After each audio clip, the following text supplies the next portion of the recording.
오늘 함께 나눌 말씀은요, 로마서 14장 1절부터 3절까지 말씀입니다. 함께 한 목소리로 봉독하겠습니다. 믿음이 연약한 자를 너희가 받되 그의 의견을 비판하지 말라. 어떤 사람은 모든 것을 먹을 만한 믿음이 있고 믿음이 연약한 자는 채소만 먹느니라. 먹는 자는 먹지 않는 자를 업신여기지 말고 먹지 않는 자는 먹는 자를 비판하지 말라. 이는 하나님이 그를 받으셨음이라. 아멘. 자, 말씀의 중간을 딱 떼서 보니까 이 말씀을 통해서 들을 수 있는 메시지가 그리 많지 않은데요.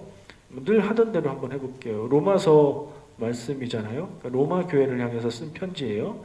이 말을 듣는 사람들은 로마 교회의 교인들, 그리고 그 다음에는 초대교회의 성도들, 그 다음에는 이 책이 계속 남아서 지금처럼 교회 모든 성도들이 이 말씀을 들어요. 그러니까 우리한테 교회를 향해서 하는 말씀으로 생각하고 들으면 돼요.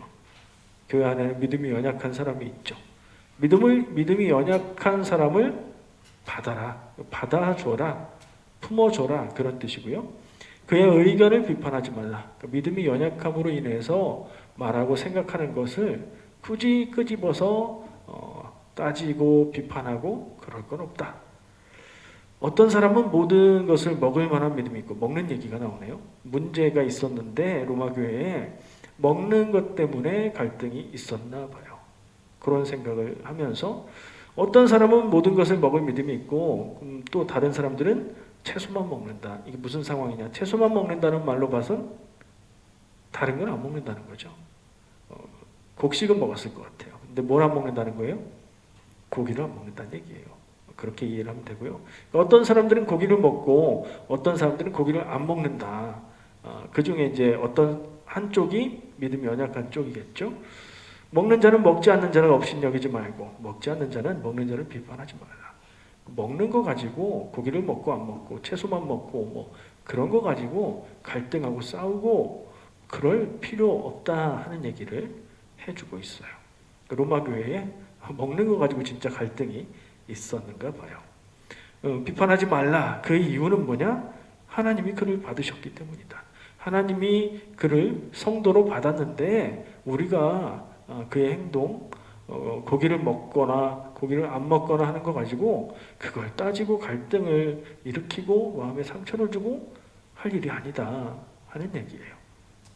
이해되시죠? 그럼 사실 뭐 이 말씀 이렇게 이해한 것으로 우리의 삶에 적용하면 되는데 그래도 좀 이 말씀을 가지고 적용을 하고 나누어 보도록 하겠습니다. 오늘 말씀 본문에 제가 설명하기도 했지만 채식주의자가 나오는 것 같아요. 그죠? 채소만 먹는 사람이 채식주의자죠. 요즘에 비건이라는 표현을 쓰기도 해요. 근데 예전에는 채식주의자를 뭐라고 불렀죠? 베지테리언이라고 불렀어요. 채소 먹는 사람이라고. 베지테리언이 반대말이 뭔지 아세요? 채소만 먹는 베지터리안의 반대말은 고기도 먹는 거잖아요. 돼지터리언. 돼지테리언. 돼지고기 좋아한다고요? 소고기는 안 껴주나? 하여튼 한국에서 그런 재밌는 말들을 했습니다. 한국 사람들은 말을 참 재밌게 하는 것 같아요. 근데 바울은 왜 이 말씀을 보면 여러분 생각에 채소만 먹는 쪽이 믿음이 연약한 사람일까요? 아니면 채소도 먹고 고기도 먹는 쪽이 믿음이 연약한 쪽일까요? 어떻게 생각하세요? 요거가 중요해요. 오늘 말씀을 이해하는데 좀 중요한 점이 있어서 질문 드려보는 거예요. 바울이 말하는 내용 가운데 이 채소만 먹는 사람, 그러니까 우리가 이해하기 쉽게 얘기하면 채식주의자가 믿음이 연약한 사람이에요. 왜 그럴까요? 우리가 살아가는 현실에서는 채식주의를 한다 그러면 먹을 것이 확 줄어들죠. 그리고 저 사람은 뭔가 생각이 있고 뭔가 신념이 있어서 고기를 먹지 않고 채식을 하나보다 이런 생각을 가지고 좀 괜찮게 봐요. 근데 바울은 로마 교회의 상황에 대해서 이야기하면서 채소만 먹는 사람, 채식주의자, 고기를 안 먹는 사람을 믿음이 연약한 자라고 말합니다. 왜 그럴까 하는 생각을 좀 해볼 필요가 있어요. 이 상황을 알기 위해서 그 당시의 상황을 좀 나눌 필요가 있을 것 같아요. 고기를 먹지 않는 이유는 여러 가지가 있을 수 있겠죠. 신앙을 떠나서 그냥 고기를 먹지 않는 채식주의자가 되는 이유. 여러분 중에 혹시 베지테리안 혹은 비건, 나는 고기를 안 먹어요, 이런 분 계십니까? 근데 주변에 있죠. 고기 안 먹는 분들이 있어요. 왜 안 먹냐 물어보면 그냥 고기는 맛이 없어, 고기를 먹으면 속이 안 좋아, 뭐 이런 식성의 이야기를 하는 사람들이 있죠. 그리고 또 다른 얘기를 하기도 해요. 고기를 먹으려면 동물들을 많이 키워야 되는데 축산업을 그렇게 많이 하려면 거기에 들어가는 사료와 그리고 여러 가지 환경오염과 뭐 이런 것들 때문에 나는 그것에 반대해서 그 신념을 따라서 고기를 안 먹는다, 이렇게 말하는 사람도 있어요. 사회적인 어떤 생각, 신념 때문에 고기를 안 먹는 사람도 있죠. 어떤 사람은 건강 때문에 그렇습니다. 나는 다이어트 하기 위해서 고기를 안 먹어요, 이러는 사람도 있고, 고기를 먹는 게 몸이 안 좋아서 고기를 끊고 살았더니 건강이 좋아졌어요 라고 말하는 경우도 있어요. 다 그렇다는 건 아니에요. 그런 사람도 있어요. 근데 오늘 우리가 이 로마서 말씀에서 얘기하고 있는 채소만 먹는 사람에 해당하는 것은 이런 이유들이 아니에요. 종교적인 이유 때문에 안 먹는 사람들이 있었어요. 무슨 종교적인 이유일까요? 힌두교인들이 소고기 안 먹는 것처럼 뭐 그런 건가요? 유대인들이 돼지고기 안 먹는 것 같은 그런 건가요? 뭘까요? 책을 찾아보고 자료를 보니까 이렇게 설명을 합니다. 그 당시에 로마 교회죠. 그러니까 이탈리아 지역에 있는, 로마에 있는 굳이 따져 말하면 유대인의 지역이 아닌 이방인들의 지역인 거예요. 그러니까 그 사람들은 유대인의 문화와 관습을 따라 사는 사람들이 아니죠. 자유롭게 모든 것을 다 먹으면서. 근데 그게 문제가 아니고 그들의 신앙, 기본적인 그 지역 사람들의 신앙은 그리스 로마 신화의 신들을 섬기는 신앙을 가지고 있었어요. 도시마다 자기 도시에 수호신이 있었단 말이에요. 그리고 큰 도시들은 그 도시의 수호신을 기리는 신전을 가지고 있었고, 그 신전에서는 하나님 앞에 제물을 드리고 제사했던 것처럼 동물들을 잡아서 제사를 하고, 그리고 나서 거기에서 나오는 고기들이 시장으로 나와서 유통이 되기도 했던 거예요. 그러니까 그거를 아는 사람들은 저거는 우상 신에게 바쳐졌던 제물이기 때문에 우리는 하나님 믿는 사람들로 저걸 먹을 수 없다, 저거 먹으면 안 된다, 이렇게 생각하는 사람들이 있었던 거죠. 자, 그렇게 얘기하니까 이 사람들이 종교적인 이유 때문에 고기 먹는 것을 꺼렸구나 하는 게 이해가 되죠. 여러분들도 뭐라고 얘기하면 좋을까요? 굿하는 데서 붓을 막 하고 거기에서 음식을 막 나눠준다고 해봐요. 먹겠어요? 좀 그렇죠. 그런 면에서 이해할 수 있는 거예요. 근데 거기에 대한 바울, 이 로마서를 쓰고 있는 바울의 입장을 더 자세하게 적고 있는 성경 말씀이 있는데요. 고린도전서 8장 말씀이에요. 거기 나중에 여유가 되시면 고린도전서 8장 말씀을 읽어보시면 이 음식 먹는 것, 우상의 제물에 대한 것에 대한 이런 바울의 생각들을 알 수 있어요. 자, 이 생각이 우리가 이해가 되고 일리가 있다고 생각도 들지만 한편으로는 그렇다고 해서 고기를 안 먹을 것까지야 있나? 왜? 우상은 아무것도 아니잖아, 이런 생각이 들어요. 그래서 거기에 대해서 반론을 제가 얘기해 볼게요. 성경에서 근거를 찾을 수 있는 반론 3가지 정도 생각해 봤어요. 첫 번째, 하나님은 노아 홍수 이후에 육식을 하도록 허락하셨어요. 그전에는 식물만 먹으라고 하셨어요. 성경의 창세기에 보면 읽어드릴게요. 창세기 9장 3절에 모든 산 동물은 너희의 먹을 것이 될지라 채소같이 내가 이것을 다 너희에게 주노라. 예전에는 채소만 먹었지만 이제부터는 동물의 고기도 먹도록 해라라고 노아 홍수 이후에 하나님이 말씀하셨어요. 그러니까 하나님이 고기를 먹으라고 했는데 고기를 안 먹는 건 꼭 먹어야 될 필요는 없지만 여기에 조금 걸린다, 이런 생각이 들고요. 두 번째, 사도 바울이 고린도전서 8장에서 아까 제가 얘기했었죠. 고린도전서 8장 전체가 이거에 대한 주제라고요. 거기서 이런 말을 합니다. 그러므로 우상의 제물을 먹는 일에 대하여는 우리가 우상은 세상에 아무것도 아니며 또한 하나님은 한 분밖에 없는 줄 알아라.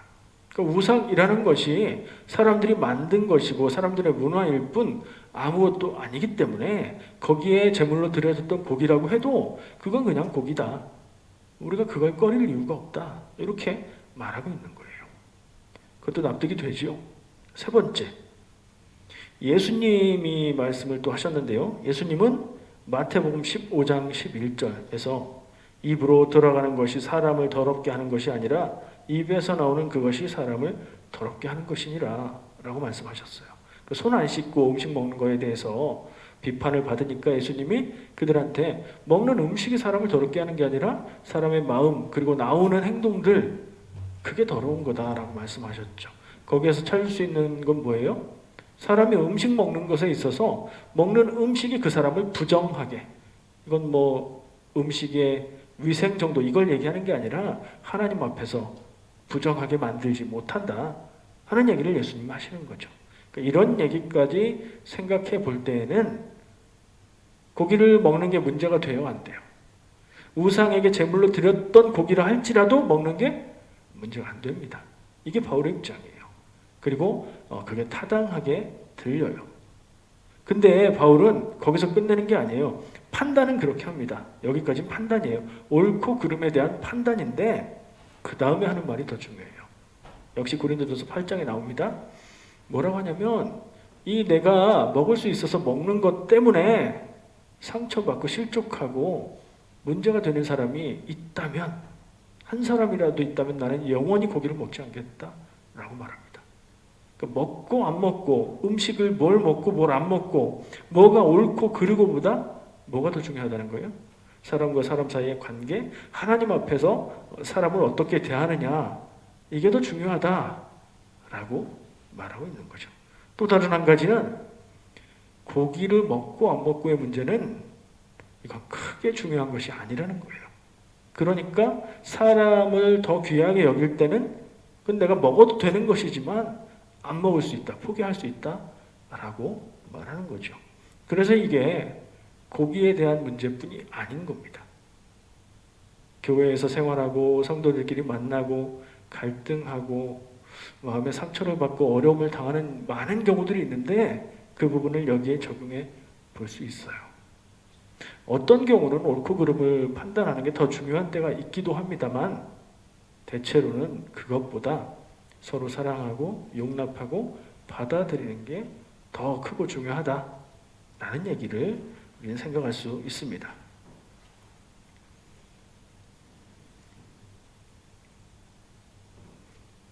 자, 그러면 왜 바울이 이 채소만 먹는 사람, 그러니까 고기를 먹지 않는 사람을 믿음이 연약한 사람이라고 했을까? 이런 얘기를 들어보니까 우리는 어느 정도 그림이 그려질 것 같아요. 우상에게 바쳐진 제물의 고기일 수도 있는 그것은 아예 안 먹는 게 낫겠다 하는 의미에서 안 먹는 거죠. 근데 문제는 뭐였냐면 자기가 그렇게 생각해서 자기만 그렇게 한 게 아니었다는 거예요. 갈등은 나 혼자 내 뜻대로 살아간다고 생기지 않죠. 내가 내 뜻과 내 생각이 있는데 다른 사람에게 그걸 강요할 때 갈등이 생겨요. 그렇죠? 이게 관계의 문제예요. 교회 다니는 성도들, 로마 교회에 있는 성도들, 그 안에는 유대인 출신의 성도들도 있었을 거고요. 왜냐하면 그 당시 사회는 이미 헬레니즘 문화로 알렉산더 대왕이 그 주변을 싹 다 점령을 했거든요. 그래서 다 통하는 국제화 시대가 됐어요. 그때 이미. 그래서 외국인들이 뭐 예루살렘에 가도 이방인들이 있고 이방 지역에 가도 유대인들이 있고 로마 교회 안에도 유대인 출신인 성도들도 있고 이방인 성도들도 같이 있었어요. 그러다 보니까 문화적인 배경과 이해가 달라서 그것 때문에 갈등이 생기는 거예요. 유대인들 중에 어떤 사람들은 이렇게 생각하고 저렇게 생각하기도 하고 이방인 중에 또 어떤 사람들은 그 제물이 고기로 나온다는 것을 아는 사람들은 그 부분이 편하지 않았던 거죠. 근데 그것만 가지고 갈등이 생기는 게 아니라 고기를 안 먹는 사람들이, 그거 먹으면 안 된다고 생각하는 사람들이 먹는 사람들에게 그거 먹으면 안 되는데 왜 먹습니까? 그 믿음에 틀린 겁니다. 잘못된 겁니다. 라고 얘기를 했고, 먹어도 된다고 자유할 수 있는 사람들이 아니 성경을 봐. 첫 번째, 두 번째, 세 번째 제가 얘기했던 것처럼 그렇게 얘기하면서 이거 먹어도 되는 거야. 당신의 생각이 틀렸어. 라고 말하니까 싸움이 되고 갈등이 되고 그런 거겠죠. 그런 문제가 실제로 로마 교회에 있었다는 것을 짐작할 수 있어요. 근데 그런 거 없어도 교회 안에는 갈등이 있다. 우리 다 알죠. 왜요? 사람들이 모였고 사람들이 만났고 사람들의 생각과 행동과 문화는 다 다르니까요. 그럴 수밖에 없어요. 근데 그 갈등이 심각하게 가면 진짜 문제인 거죠. 그걸 심각하게 가기 전에 해결하지 못하는 그런 교회는 아직 조금 연약한 교회인 거고요. 자, 바울은 왜 채소만 먹는 사람을 믿음이 연약하다고 했을까요? 우상이 아무것도 아니다. 거기에 들여진 재물은 나에게 나쁜 일이 생기게 하거나 해를 끼칠 수 없다. 이렇게 생각하지 못하기 때문이에요. 사소한 것, 정말로 중요한 것이 아닌 것을 담대하게 자유하지 못하기 때문에 그게 더 연약한 거죠. 자, 그럼 그 교회 안에서는 그 상황을 어떻게 해결해야 될까요? 물론 그 교회에도 지도자가 있어서 이런저런 얘기를 했을 겁니다. 서로들 갈등을 풀어보고자 노력도 했을 거예요. 그래도 안 되니까 바울이 편지 가운데 그런 얘기를 쓰지 않았겠어요? 그러면 그 당사자들 서로 어떻게 해야 되는가? 자, 어느 쪽이 이 둘이 안 된다, 안 된다, 네가 틀렸다, 내가 틀렸다 할 때는 어떻게 해결이 돼요? 둘이 서로 토론을 통해서 합의점을 찾고 이게 돼요? 안 돼요. 한쪽이 한쪽을 받아줘야 해결이 됩니다. 그래, 내 생각은 이런데 그래, 네 생각도 네 마음도 내가 존중하고 이해해. 그래, 그 얘기는 우리 더 이상 하지 말고 싸우지 말자 하고 접어줘야 이게 갈등이 해결이 되지요. 누가 접어줘야 될까요? 바울은 뭐라고 말하고 있어요? 제일 처음 오늘 본문 말씀에서 1절에서 얘기한 게 믿음이 연약한 자를 받아라 라고 얘기하고 있어요. 그러면 믿음이 연약한 자가 있고 그렇지 않은 자가 있다면 뭐라고 표현할까요? 믿음이 연약한 자와 믿음이 큰 자 이렇게 표현하죠. 쉽게. 그렇게 있다면 어느 쪽이 받아줘야 되는 걸까요? 믿음이 큰 자죠. 그거는 그냥 물어봐도 답할 수 있을 것 같아요. 그죠? 근데 저는 그거에 대해서 생각하면서 믿음이 큰 자가 받아주고 이해하고 용납하고 품어줘야 되겠다. 당연한 건데 한 번 더 생각해 보니까 믿음이 큰 자가 받아준다기보다 받아줄 수 있는 사람이 믿음이 큰 거겠구나 하는 생각도 들었어요. 믿음이 성경의 지식을 많이 알고 기도도 많이 하고 하나님의 뜻을 잘 알고 그것에 대해서 잘 주장하고 의견을 말할 수 있는 것도 믿음의 한 부분이지만 더 중요한 것은 사람과 사람 사이의 관계에서 특히 성도 간의 관계에서 갈등이 일어났을 때 그 입장을 이해하고 배려하고 받아들여 줄 수 있는 품어주는 것이 믿음이 아닌가 하는 생각도 하게 됐어요. 왜냐하면 예수님이 말씀하셨잖아요. 새 계명을 주노니 서로 사랑하라. 여러분 서로 사랑하는 게 말은 아름답고 좋은데 쉽지 않잖아요. 그렇죠? 부부간의 관계에 있어서도 좋을 때는 다 서로 사랑하죠. 근데 누군가 힘들고 어렵고 괴롭고 마음이 상하고 그러면 서로 사랑하기가 쉽지 않아요. 그때 누가 해야 돼요? 누가 풀어줘야 되고 누가 더 마음을 좀 녹여줘야 하고 누가 참아줘야 하고 누가 해야 돼요? 마음이 더 넓은 사람. 그죠? 더 사랑하는 사람. 아니요. 조금 전에 얘기한 것처럼 뒤집어 말하면 먼저 말하고 풀어주고 마음의 빗장을 좀 열고 먼저 하는 사람이 더 사랑하는 사람이고 더 마음이 큰 사람인 거겠죠. 여러분 어떻습니까? 이게 개인적인 사적인 관계에서의 일이 사실은 신앙에서도 비슷하거든요. 하나도 여러분들에 대해서 전 그 부분은 모르지만 스스로 생각해 볼 수 있을 것 같아요. 나는 싸우고 화나고 삐졌을 때 나는 끝까지 간다. 이런 분도 있을 수 있겠고 좀 힘들고 괴롭고 그렇지만 내가 사랑하는 사람이니 내가 먼저 받아주고 풀어준다. 사람들은 말합니다. 성격이 무난해서 마음이 좋아서 그런다. 아니요. 그런 거 없어요. 마음이 더 크고 넓은 사람이 사랑이 더 큰 사람이 먼저 할 수 있는 거예요. 여러분은 좀 그렇게 되면 좋겠어요. 모두 다. 서로 그냥 내가 먼저 마음이 크고 내가 먼저 용서하고 내가 먼저 풀어줄게 하는 경쟁을 하는 그런 사람이 되면 참 좋겠다는 생각도 들어요. 교회도 그랬으면 좋겠고요. 말씀을 보면서 그런 생각들을 했습니다. 고기를 먹고 안 먹고 이거 사실은 크게 중요한 거 아니거든요. 그러니까 그게 꺼림칙한 사람은 안 먹을 수 있어요. 근데 그런 건 아무것도 아니야 한 사람은 먹을 수도 있어요. 그럼 먹을 수 있는 사람은 먹고 먹기 불편한 사람은 안 먹으면 되는 거예요. 그렇죠? 이런 걸 가리켜서 교회에서 신학용어로 아디아포라라는 말을 써요. 잊어버리셔도 돼요. 상관없어요. 이게 뭐냐면 본질적인 문제가 아닌 것, 대수롭지 않은 것, 아주 중요한 게 아닌 것, 이래도 되고 저래도 되는 것이에요. 이래도 되고 저래도 되는 거 가지고 싸울 이유는 없어요. 근데 얼마나 많은 경우에 싸우는 이유가 별것 아닌, 그렇잖아요.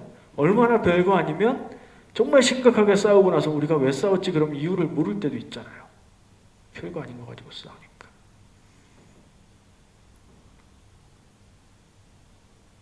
바울은 채소만 먹는 사람을 믿음이 연약한 사람이라고 말합니다.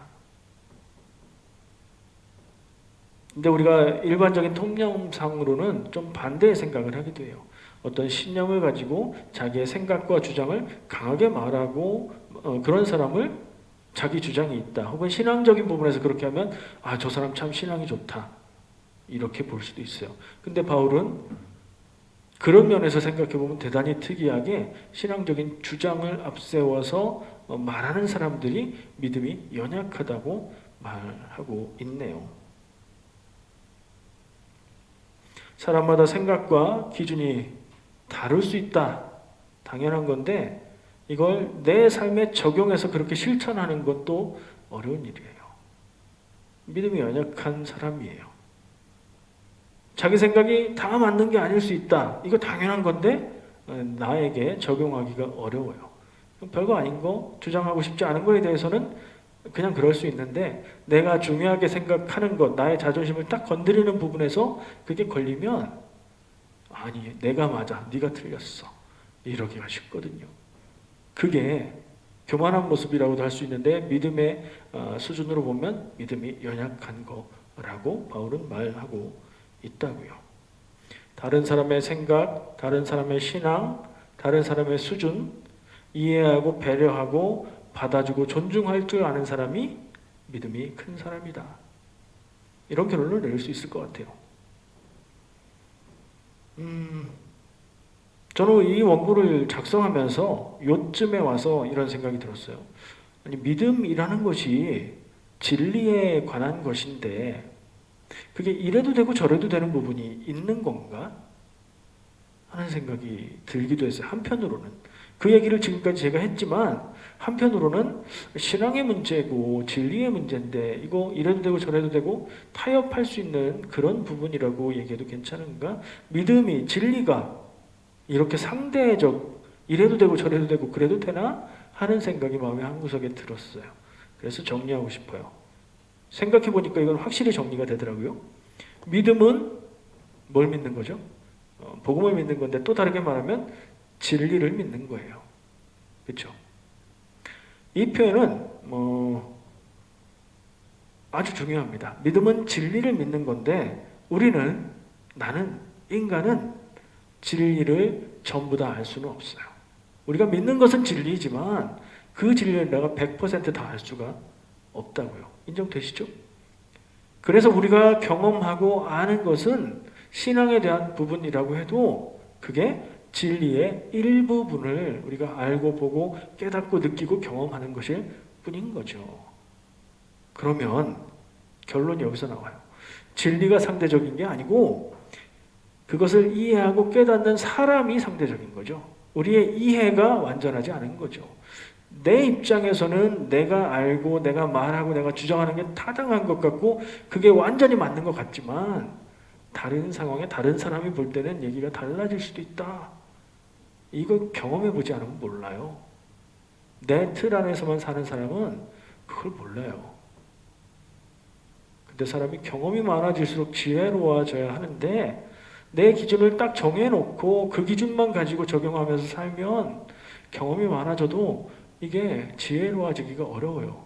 신앙에 있어서도 마찬가지고요. 내가 아는 것이 전부, 내가 믿는 것이 전부, 거기서 벗어나면 틀린 것이라고 되기 쉬워요. 왜냐하면 신앙은 절대적으로 귀한 것이고 절대적으로 가치 있는 것이기 때문이죠. 맞아요. 맞는데 신앙에 문제가 있는 게 아니라 신앙의 대상인 진리, 복음이 문제가 있는 게 아니라 그것을 믿는 내가 완벽하지 않다는 것을 우리가 인정하면 그럴 수 있다는 게 말이 되는 것 같아요. 그렇게 저는 정리를 했고요. 신앙의 본질, 아까 아디아포라라고 말한 건 본질이 아닌 거, 정말로 중요한 게 아닌 거. 신앙의 본질, 진리, 뭐라고 얘기할 수 있을까요? 사람의 영혼이 죽고 사는 문제, 구원받는다, 구원받지 못한다의 문제, 거기에 걸린 게 아니라면 우리는 나와 생각이 다르다고 해서 주장하고 목소리를 높이고 싸우고 갈등할 필요가 없다. 그 옳고 그름을 가리는 것보다 사람의 마음, 그 사람의 영혼, 관계, 예수님이 주신 새로운 계명 서로 사랑하라를 지키는 게 더 중요하다. 이런 결론을 생각하게 됩니다. 자, 그러면 마지막 정리인데 생각을 한번 해보죠. 바울은 채소만 먹는 사람을 뭐라고 불렀죠? 믿음이 연약한 자라고 불렀어요. 그러면 채소도 먹고 고기도 먹는 사람은요? 제가 아까 했던 표현을 그냥 갖다 쓰면 믿음이 큰 자겠네요. 그럼 우리가 모델로 삼고 따라가야 될 사람은 어떤 사람일까요? 믿음이 연약한 자, 채소만 먹는 사람, 자기 주장이 강하고 그 주장에서 벗어나면 막 갈등하고 싸우는 사람? 그거 아닌 것 같죠? 그럼 믿음이 큰 자? 근데 바울은 그런 관점에서 생각하다 보니까 희한하게 믿음이 연약한 자라는 표현을 했는데 그 반대가 믿음이 더 크거나 믿음이 더 강하거나 이런 사람일 텐데 그걸 암시만 하고 있지 거기에 이름을 붙이지 않았어요. 믿음이 강한 자, 믿음이 큰 자라는 얘기를 하지 않아요. 그게 중요하지 않은 것 같다는 생각을 하게 됐어요. 그러니까 우리가 따라가야 될 모델은 고기도 먹으면서 포용해주고 감싸줄 수 있는 믿음이 큰 자, 이게 아닌 것 같다는 생각이 들었어요. 그럼 뭘까요? 지금 두 사람을 얘기했는데 그 둘 다 아니라면 뭘까요? 바울이 말하고 있는 내용들, 그 메시지를 생각해 볼 때 사랑하는 사람, 포용할 수 있는 사람, 그게 믿음이 큰 자잖아. 아니 그 믿음이 큰 고기를 먹는 사람 그게 아니고 그런 문제보다 한 사람의 영혼을 더 사랑하고 더 크게 여기고 포용해주고 받아들일 수 있는 사람, 사랑하는 사람, 마음이 넓은 사람, 주님의 마음을 닮은 사람, 그 사람이 우리가 믿음의 모델로 삼고 향해 가야 되는 그런 사람이 아닌가 생각을 해봅니다. 사랑하는 성도 여러분, 여러분 모두 신앙의 모델을 잘 세우고 하루하루 더 성숙한 믿음으로 자라가기를 축복합니다. 기도하겠습니다. 사랑의 하나님 감사합니다. 오늘 함께 나눈 말씀을 기억하고 마음에 새겨봅니다. 주님, 바울은 무엇 때문에 로마교회 편지를 써가면서 고기를 먹고 안 먹고를 따졌을까요? 그것이 중요한 것이 아니라 다른 사람을 사랑하고 이해하고 배려하고 품어줄 수 있는 사랑의 마음을 전하고자 한 것을 기억합니다. 주여 우리가 그렇게 되기를 원합니다. 나의 사랑은 작으오니 주여 주님의 사랑을 닮은 우리가 되게 하시고 나의 지혜는 참으로 작으오니 나의 지혜를 의지하지 않고 주님의 말씀과 인도하심을 따라가는 우리가 되게 인도하여 주옵소서. 예수님의 이름으로 기도합니다. 아멘.